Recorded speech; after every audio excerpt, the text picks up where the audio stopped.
എന്തല്ല എല്ലാവർക്കും സുഖം തന്നെയാ. അപ്പം നമുക്കിന്നൊരു മില്ലറ്റ് വെച്ചിട്ടൊരു ബൺദോശയായാലോ. വരക് എന്ന് പറയുമ്പോൾ കോഡോ മില്ലറ്റ് ഇത് വെച്ചിട്ടൊരു ബൺദോശ നല്ല സൂപ്പറായിട്ട് ഉണ്ടാക്കിയെടുക്കാം. വളരെ പെട്ടെന്ന് ചെയ്യാൻ പറ്റും. പക്ഷേ നമ്മളെന്തായാലും കുതിർത്ത് വെച്ചിട്ടേ അരക്കാവൂ. അതേ ഉള്ളൂ ഇതിനൊരു അത്യാവശ്യം. അപ്പോൾ നമ്മളിപ്പോൾ ഒരു കപ്പ്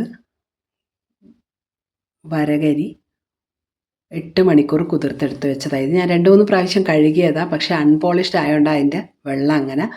അതുകൊണ്ട് തന്നെ ആ വെള്ളം താഴത്ത് ഒഴിക്കാൻ പാടില്ല. അരക്കുന്നതിൻ്റെ ആവശ്യത്തിന് എടുക്കുക കേട്ടോ. അപ്പോൾ അത് മൊത്തം ഒറ്റ ജാറിലിട്ട് തന്നെ അരച്ചെടുക്കുക. അതുകൊണ്ട് ഞാൻ മൊത്തമായിട്ട് ഇട്ട് കൊടുത്തിട്ടുണ്ട് മിക്സി ജാറിലേക്ക്. കൂടെ ഒരു അരക്കപ്പ് തേങ്ങ ചിരകിയതും ഒരു അരക്കപ്പ് അവിൽ നല്ലോണം ഒന്ന് കഴുകി ഒരു 10 മിനിറ്റ് കുതിർത്തതാണ്. ഇതും കൂടി അരച്ച് നല്ല ഫൈനായിട്ട് അരച്ചെടുത്തിട്ടുണ്ട്. കണ്ടില്ലേ? ഇനി ഇതൊരു ബൗളിലേക്ക് മാറ്റി കൊടുത്തിട്ടുണ്ട്. ആവശ്യത്തിന് ഉപ്പ് ചേർത്തിട്ട് നല്ലോണം കൈകൊണ്ട് അടിച്ചു കൊടുക്കണം. നല്ലോണം കൈകൊണ്ട്, എന്നാൽ മാത്രമേ നല്ല ഫ്ലഫി ആയിട്ട് വരുള്ളൂ മാവ്. അപ്പോൾ ഇതിങ്ങനെ ഇരിക്കട്ടെ. ടൈറ്റായിട്ട് മൂടരുതേ, ഇങ്ങനെയാ മൂടാവോ. അവിടെ ഇരിക്കട്ടെ. Good morning. അപ്പോൾ അതാ രാവിലെ നോക്കുമ്പോൾ മാവ് നല്ല ഫ്ലഫി ആയിട്ട് വന്നിട്ടുണ്ട്. ഇനി ഇതിലേക്ക് നമുക്ക് ആവശ്യമുണ്ട് ചുടുമ്പം വെള്ളം ഒഴിച്ചു കൊടുക്കാം. പിന്നെ ഒരു താളിപ്പിന് ആവശ്യമുണ്ട്. താളിപ്പിൻ്റെ ആവശ്യത്തിലേക്കായിട്ട് ഒരു കടായി അടുപ്പത്ത് വെച്ചിട്ട് അതിലേക്ക് 2 ടീസ്പൂൺ ഓയിൽ ഒഴിച്ചു കൊടുത്തിട്ടുണ്ട്. അത് ഏത് ഓയിൽ വേണമെങ്കിലും എടുക്കാം. ഇതിലേക്ക് 1/2 ടീസ്പൂൺ കടുകും 1/2 ടീസ്പൂൺ ഉഴുന്ന് പരിപ്പ്. കടുകൊന്ന് മൊരിഞ്ഞാൽ ഉഴുന്ന് പരിപ്പ് ഇട്ട് കൊടുക്കാം.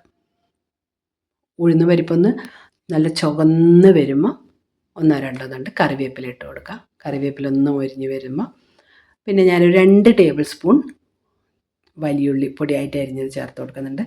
കൂടുതൽ ഇട്ടാലും നല്ല ടേസ്റ്റ് തന്നെയാണ്. ഞാൻ അത്രയേ ഇട്ടിട്ടുള്ളൂ. പിന്നെ ഒരു പച്ചമുളകും. നമുക്ക് എരിവിന് വേണമെങ്കിൽ മറ്റേ സാദാ മുളക്, ഉണക്കമുളകും കൂടെ ഇട്ട് കൊടുക്കാം കേട്ടോ. എല്ലാം കൂടി ഒന്ന് നല്ലോണം വഴറ്റിയെടുത്ത് ഒന്ന് തണിഞ്ഞതിന് ശേഷം ഈ മാവിലേക്ക് ഒഴിച്ചു കൊടുക്കാം. തണുക്കാണ്ട് അങ്ങനെ അടുപ്പത്ത് നിന്നെടുത്ത് അങ്ങനെ ഒഴിക്കരുതേ. കാരണം മാവൊന്ന് വെന്ത പോലെ ആയിപ്പോവും. അപ്പോൾ നല്ലോണം ഇളക്കിയിട്ട് വെള്ളം വേണം കുറച്ച്. അപ്പോൾ ഞാൻ 2 ടേബിൾ സ്പൂൺ വെള്ളം ഒഴിച്ചു കൊടുത്തിട്ട് നല്ലോണം ഒന്ന് മിക്സ് ചെയ്തെടുക്കുന്നുണ്ട്. ഇനി ഇത് നമുക്ക് ചുടാൻ തുടങ്ങാം. അതിനായിട്ട് ആപ്പത്തിൻ്റെ ചട്ടിയാണ് വെച്ച് കൊടുത്തിട്ടുള്ളത്. ഒന്ന് ചൂടാവുമ്പോൾ അതിലേക്ക് ഒരു തവി മാവ് കോരി ഒഴിച്ചു കൊടുക്കുക. കണ്ടില്ലേ? ഒഴിച്ചതിന് ശേഷം മൂടി വെച്ച് ലോ ടു മീഡിയം ഫ്ലെയിമിൽ വേവിച്ചെടുക്കുക. അപ്പോൾ ഏകദേശം അടിയെല്ലാം ഒന്ന് വെന്ത് വരുമ്പോൾ മേലെ കുറച്ച് മാവ് കാണാം, കുഴപ്പമില്ല. അത് തിരിച്ചിട്ടാലങ്ങ് റെഡി ആയിക്കോളും. കണ്ടില്ലേ? ഇങ്ങനെ തിരിച്ചിട്ടിട്ട് പിന്നെയും മൂടി വെച്ചിട്ട് ഒന്ന് വേവിച്ചെടുക്കാം. പെട്ടെന്ന് വെന്ത് കിട്ടിക്കോളും കേട്ടോ. കണ്ടോ?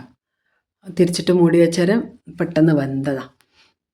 ഇനിയിപ്പോൾ അതേപോലെ പിന്നെയും ഒന്നങ്ങനെ കോരി ഒഴിച്ചിട്ട് മൂടി വെച്ച് കൊടുക്കാം. ലോ ടു മീഡിയം ഫ്ലെയിമിലേ വെക്കാവും കേട്ടോ. കണ്ടില്ലേ? ഞാൻ ഉണ്ടാക്കി വെച്ചിട്ടുണ്ട്.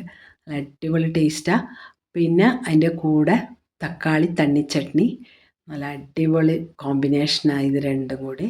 അപ്പോൾ ഇതിൻ്റെ വീഡിയോ അടുത്ത് തന്നെ ഇടുന്നുണ്ട്. എല്ലാവരും ഉണ്ടാക്കി കഴിച്ചു നോക്കി അഭിപ്രായം അറിയിക്കാൻ മറക്കണ്ട. അടുത്ത ആഴ്ച വേറൊരു വീഡിയോ ആയിട്ട് കാണുന്നത് വരെ താങ്ക് യു.